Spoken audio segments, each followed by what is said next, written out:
같이 보실 하나님의 말씀은 신약성경 빌립보서 2장 13절 말씀입니다.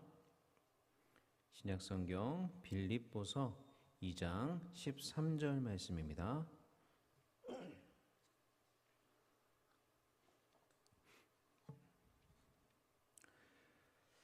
빌립보서 2장 13절 말씀 다 찾으신 줄로 알고 한 목소리로 같이 읽겠습니다.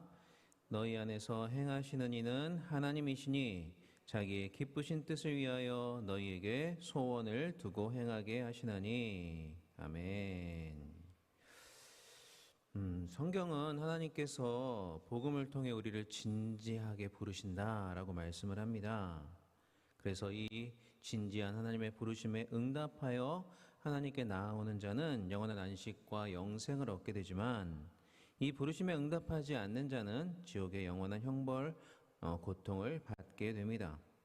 영원한 안식과 생명의 길로 가느냐 아니면 영원한 지옥 형벌의 길로 가느냐는 이 하나님의 진지한 부르심을 응답하느냐 응답하지 않느냐에 달려 있습니다. 그리고 이러한 하나님의 진지한 부르심에 어떤 사람은 실제로 응답하고 어떤 사람은 응답하지 않습니다. 이에 대해서 성경은 또 도르트 신조는 복음의 초대에 응답하지 않는 책임은 그 응답하지 않는 사람 자체에게 있지만 누군가가 그 복음의 부르심에 응답을 한다면 그것은 전적으로 하나님께서 은혜를 주셔서 그렇게 된다라고 말씀을 하고 있습니다. 계속해서 신조는 제3사항의 11장에서 하나님께서 특별히 성령께서 택하신 사람들을 어떻게 회심으로 이끄시는지에 대해서 구체적으로 설명을 하고 있습니다. 제가 한번 읽어보겠습니다. 더욱이 하나님께서 택하신 자들에게 이 선하신 기쁘신 뜻을 이루시고 또는 그들 안에 참된 회심을 일으키실 때 하나님은 단지 복음이 외적으로 그들에게 선포되도록 하실 뿐 아니라 성령으로 그들의 마음을 강력하게 비추사 성령의 일을 올바르게 이해하고 분별하도록 하십니다. 또한 같은 성령의 중생케 하시는 능력 있는 역사로 그들의 가장 깊은 속에까지 들어가셔서 닫힌 마음을 여시고 굳은 마음을 부드럽게 하시며 할례받지 않은 마음에 할례를 행하십니다. 하나님은 인간의 의지에 새로운 자질을 불어넣어 주셔서 죽은 의지를 살리시고 악한 의지를 선하게 하시며 원치 않는 자를 원하게 하시고 완고한 자를 순종하게 하십니다. 하나님은 의지를 일깨우시고 강하게 하셔서 그것이 선한 나무처럼 선한 열매를 맺도록 하십니다. 인간의 구원을 작정하시고 계획하신 분이 성부 하나님이시라면 그 구원 작정을 직접 실현하신 분이 성자 하나님이시고 그 실현된 구원을 이제 택하신 하나님의 성도들 각자에게 구체적으로 적용하는 역할은 성령 하나님께서 하십니다. 그리고 방금 읽어드린 이 11장은 이러한 성령의 역사, 어떻게 성령께서 그 구원을 예수님께서 획득하신 그 구원의 효력을 성도 한 사람 각자에게 어떻게 적용하시는지 그런 역사에 관해서 말하고 있습니다. 특히 그 성령님께서 하나님께서 택하신 자들의 마음에 어떻게 새 창조의 역사를 이루시는지, 그래서 어떻게 중생하게 하시고 어떻게 회심하게 하시는지를 아주 조목조목 구체적으로 설명해 주고 있습니다. 신조는 하나님께서 택하신 자들에게 이 선하신 기쁘신 뜻을 이루시고 또는 그들 안에 참된 회심을 일으키실 때 먼저는 외적으로 복음이 전파되게 하신다라고 말씀을 합니다. 마치 로마서 10장 14절의 말씀과 같죠. 그런즉 그들이 믿지 아니하는 자를 어찌 부르리요? 듣지도 못한 이를 어찌 믿으리요? 전파하는 자가 없이 어찌 들으리요? 그러니까 성령께서는 저와 여러분과 같은 복음 전파자들을 보내셔서 택하신 자들에게 복음이 전파되도록 하시고 그 전파된 말씀이 그들에게 효과적으로 들려지게 하심으로 그 들려진 말씀을 통해서 하나님을 믿게 하신다는 것입니다. 그러니까 인간의 회심의 시작, 출발은 바로 복음의 선포를 통해서라는 것이죠. 또 저와 여러분과 같은 미리 선택된 복음 전파자들을 통해서 말입니다. 그렇기 때문에 우리는 때를 얻든지 못 얻든지 하나님의 복음을 힘써 전파해야만 하는 것입니다. 그것을 통해서 하나님께서 역사하시기 때문이죠. 자, 그렇게 그러면 복음이 전파되었을 때 그 말씀을 들은 택자들 안에는 과연 어떠한 그러한 일들이 일어나게 될까요? 성령께서 어떤 역사를 이루실까요? 먼저 성령께서는 그들의 어두운 마음을 빛으로 환하게 비추신다라고 말씀을 합니다. 이것을 우리가 신학적인 용어로 조명이라고 합니다. 밝게 비추신다는 말이죠. 그래서 이전에는 보지 못하던 것들을 보게 하시고 깨닫지 못하던 것들을 깨닫게 하시며 또 성령께서 지금 그들 안에서 역사하시는 그 놀라운 일들이 무엇인지를 올바로 이해하도록 만드십니다. 그렇기 때문에 이러한 성령의 조명의 역사가 없다면 아무리 복음이 선포되더라도 그 사람은 그 복음을 듣고 반응할 수 없고 하나님께로 나올 수가 없는 것이죠. 그러므로 누군가가 복음을 듣고 그 복음에 반응하게 되었다, 그것을 통해 주님을 믿게 되었다라고 한다면 그것은 전적으로 성령의 조명의 역사로 그렇게 되는 것입니다. 우리가 복음을 전하는 것이 물론 중요하고 그것이 회심의 출발점이 되지만 그 들려진 말씀을 성령께서 빛으로 비추셔서 우리로 깨닫게 해주시지 않으면 우리는 그것을 깨달을 수가 없다는 말이죠. 자, 그런데 이러한 성령의 조명의 역사는 사람 마음의 가장 깊숙한 곳까지 이른다라고 또 이야기를 합니다. 이 말은 이 성령의 역사가 우리 인간 구석구석 미치지 않는 곳이 없다라는 말이죠. 그러니까 지성과 감정과 의지에 이르기까지 모든 전 인격의 성령께서는 골고루 역사하신다, 영향을 미치신다라는 말입니다. 그렇게 인간의 전 인격에 역사하시는 성령께서는 인간의 다친 마음을 여시고 굳은 마음을 부드럽게 하시며 할례받지 못한 마음에 할례를 받게 하신다라고 이야기합니다. 그러니까 여기서 일단 우리는 타락 이후에 우리 인간의 마음의 상태가 어떤지를 알 수가 있는데요. 타락 이후 인간의 마음의 상태는 굳게 닫혀 있었고 또 단단하게 굳어져 있었으며 할례받지 못한 상태 가운데 있었습니다. 그러니까 한마디로 말하면 인간 스스로는 자신의 능력으로는 절대로 복음을 받아들일 수 없는 상태였다라는 그런 말이죠. 마음이 닫혀있고 단단하게 굳어져 있고 할례를 받지 못해서 부정결한 상태에 있는데 그런 사람이 어떻게 복음을 받아들일 수가 있겠습니까?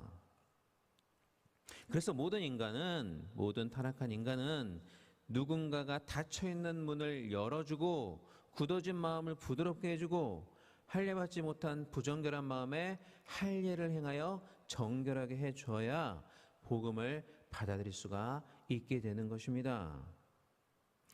자신의 힘이 아니라 누군가가 외부로부터 그러한 도움을 줘야 우리는 마음의 상태가 그렇게 부드럽게 또 열린 마음으로 변할 수가 있게 된다는 것이죠. 그러면 우리는 어디에서 이러한 도움을 얻을 수가 있겠습니까, 여러분? 천지를 창조하신 우리 하나님께로만 우리는 이러한 도움을 얻을 수가 있는 것입니다. 천지를 창조하신 하나님께서 우리 마음에 또한 새 창조의 역사를 일으키셔서 닫힌 마음을 열어주시고 굳어진 마음을 부드럽게 하시고 또 할례받지 못한 마음에 할례를 행해 주셔야 우리가 복음을 받아들일 수 있다는 겁니다. 그래서 시편 121편 1절과 2절은 이렇게 말씀을 하고 있습니다. 내가 산을 향하여 눈을 들리라. 나의 도움이 어디서 올까? 나의 도움은 천지를 지으신 여호와에게서로다. 하나님만이 우리의 유일한 도움이 되신다라는 말씀이죠. 또한 성령께서는 인간을 회심으로 이끄실 때 우리 인간의 의지에 새로운 자질을 부어주셔서 죽은 의지를 살리시고 악한 의지를 선하게 하시며 원치 않는 자를 원하게 하시고 완고한 자를 순종하게 하신다라고 말씀합니다. 여기서 또한 우리는 타락 이후 우리 인간의 의지가 어떠한 상태였는지를 알 수가 있는데요. 타락 이후 우리 인간의 의지는 선에 대해서 하나님께 대해서 죽은 상태였고 악한 상태였으며 원치 않는 상태였고 완고한 상태였습니다. 한마디로 타락 이후에 우리 인간의 의지는 전혀 선을 행할 수 없는 상태, 아니 그 선을 원하는 것조차 불가능한 상태에 있었습니다. 그런데 성령께서, 우리 하나님께서 이러한 의지에 새로운 자질을 불어넣어 주셔서 하나님의 복음에 응답하고 또 그 의지가 순종할 수 있는 의지로 변화시켜 주셨다라는 겁니다. 죽은 의지, 죽었던 의지를 살리시고 악한 의지를 선하게 바꾸셨으며 마지못해서가 아니라 자원하는 마음으로 기꺼이 순종하게 하시고 또 우리의 완곡한 의지를 부드럽게 유순하게 바꾸셔서 그렇게 일하셨다는 것이죠. 그래서 오늘 본문 말씀처럼 억지로가 아니라 자원하는 마음으로 우리 안에 선한 소원을 불러일으켜서 기꺼이 하나님께 반응하고 순종하게 하셨다라는 것입니다. 오늘 본문 말씀 빌립보서 2장 13절 다시 한번 같이 한번 읽어보겠습니다. 자, 시작. 너희 안에서 행하시는 이는 하나님이시니 자기의 기쁘신 뜻을 위하여 너희에게 소원을 두고 행하게 하시나니. 억지로 하시는 게 아니라 우리 마음에 자원하는 마음을 불러일으키고 소원을 우리에게 불어넣어 주셔서 그렇게 기꺼이 하시도록 만들어 주신다는 겁니다. 그래서 결국 이전에는 전혀 하나님이 기뻐하시는 선을 행할 수 없는 우리가 이제는 선한 나무로서 선한 열매를 맺도록 해 주시는 것입니다. 사랑하는 여러분, 이렇게 도저히 회심할 수 없었던 우리 죄악에 빠져있던 인간들이 회심할 수 있게 된 것은 전적인 성령의 은혜의 역사였던 것입니다. 오직 은혜의 역사였다라는 말이죠. 성령께서 우리를 회심하도록 하시기 위해서 어떠한 일들을 베풀어 주셨습니까? 말씀을 드린 것처럼 정말 우리 성령 하나님께서는 치밀하게 진지하게 우리의 마음 가운데 일하시고 역사하셔서 도저히 복음을 받아들일 수 없는 우리가 자원하는 마음으로 기꺼이 순종하며 복음에 반응할 수 있도록 만들어 주시고, 그래서 우리가 회개하여 예수님을 믿도록 해 주신 것입니다. 또한 여기서 우리가 절대로 놓치지 말아야 할 것은 우리 성령께서는 인간이 내키지 않는데도 복음을 받아들이도록 강제로 기계적으로 그렇게 역사하는 분이 아니시다라는 겁니다. 인격적인 하나님이시라는 거죠. 우리가 신학적으로 이렇게 복음을 받아들일 수밖에 없게 역사하시는 그 성령의 은혜를 불가항력적 은혜라고 이야기를 합니다. 반드시 우리는 성령의 부르심에 응답할 수밖에 없게 된다는 거죠. 그런데 불가항력이라는 표현을 우리가 잘못 오해하면 성령께서 인간이 원하지 않는데도 강제로 그렇게 만드셔서 우리를 어쩔 수 없이 그렇게 행하도록 하시는 것처럼 우리가 이해할 수가 있습니다. 그런데 여기서 성경이 말하는 불가항력적인 은혜란 그렇게 강압적인 방식으로 어쩔 수 없도록 만드시는 방식이 아니라 방금 우리가 살펴본 것처럼 우리의 닫힌 마음을 열어주시고 굳어진 마음을 부드럽게 만들어 주셔서 그 이전에는 도저히 인간이 할 수 없었던 그 일을 이제는 저항할 수 없이 너무나 자연스럽게 부드럽게 기꺼이 그 복음의 초청에 응답할 수밖에 없도록 우리의 마음을 그렇게 만드셔서 우리가 자원하는 마음으로 그렇게 할 수밖에 없도록 역사하신다. 그것이 성경이 말하는 불가항력적 은혜라는 겁니다.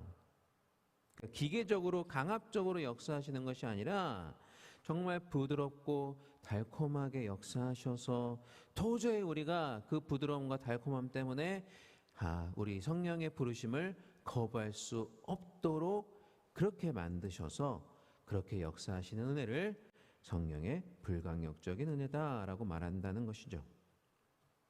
그래서 이것을 초대 교부였던 어거스틴은 성령께서는 우리의 자유를 파괴하지 않고 자유를 치유하시며 또 죄의 노예 상태에서 사랑의 자유로 우리를 해방시키셨다라고 말씀을 합니다. 은혜가 원인이 되고 순종이 자연스러운 결과가 되는 그러한 방식으로 우리를 진노의 자리에서 영원한 생명과 안식의 자리로 옮기셨다라는 것이죠.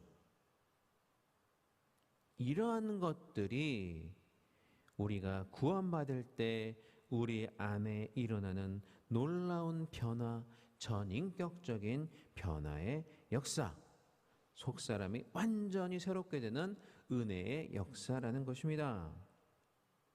내가 무엇이 한 것이 있었습니까? 아무것도 하지 않았습니다. 그러나 오직 성령께서, 하나님께서 우리 안에 새롭게 창조하신 능력의 역사로 우리가 그렇게 하나님을 받아들일 수가 있게 된 것입니다. 성령께서 저와 여러분 한 사람 한 사람을 구원하시기 위해서 얼마나 치밀하게 역사하셨는지, 조목조목 역사하셨는지 이 말씀을 통해서 우리가 깨달아야 하지 않겠습니까? 그러므로 치밀하게 역사하신 하나님의 은혜에 우리도 치밀하게 하나님께 보답하는 삶을 살아야 하리라 생각합니다.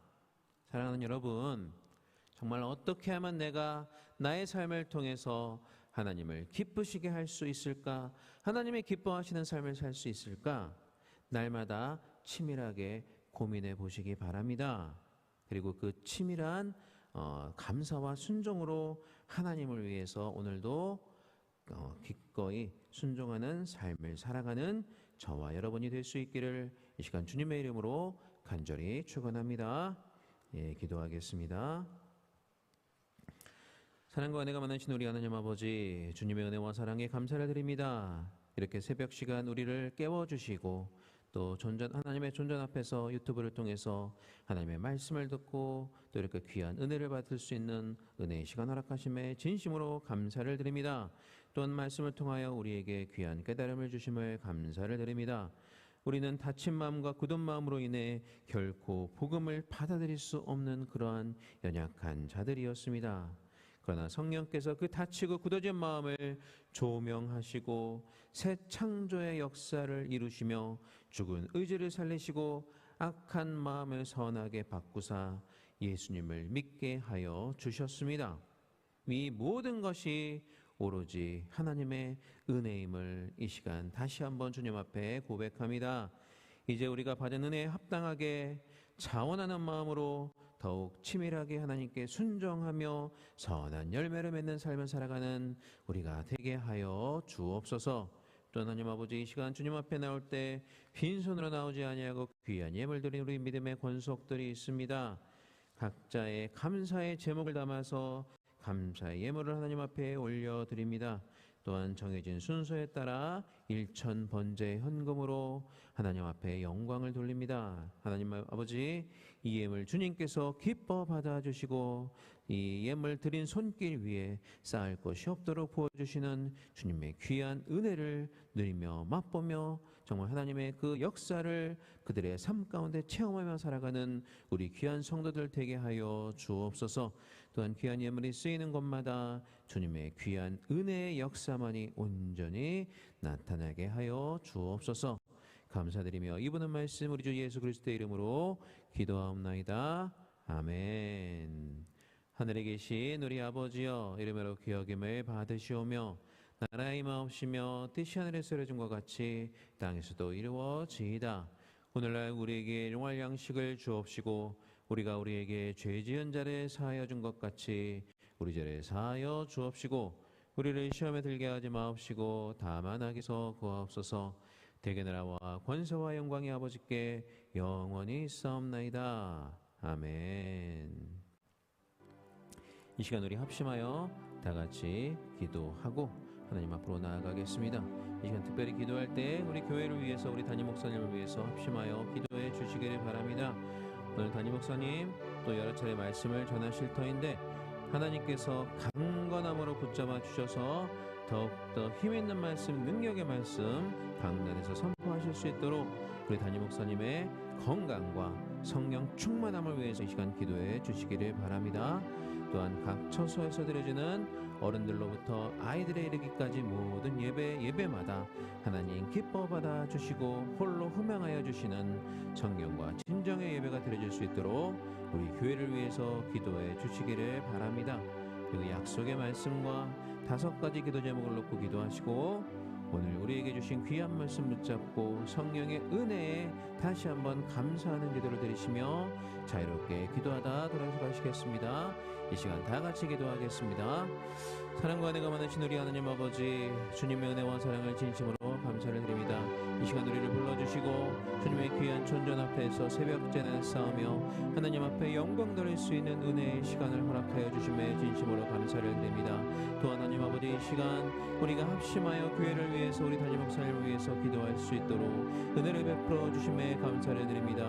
하나님 아버지, 우리 담임 목사님 오늘 하루도 붙잡아 주셔서 귀한 주님 말씀을 능력으로 선포하실 수 있도록 도와주시며 강건하게 붙들어 주셔서 매 시간 예배를 인도하시며 말씀을 선포하실 때 결코 지치지 않고 예배마다 더욱더 강건한 모습으로 능력 있게 말씀을 선포하실 수 있도록 주님 붙잡아 주시고 함께하여 주옵소서.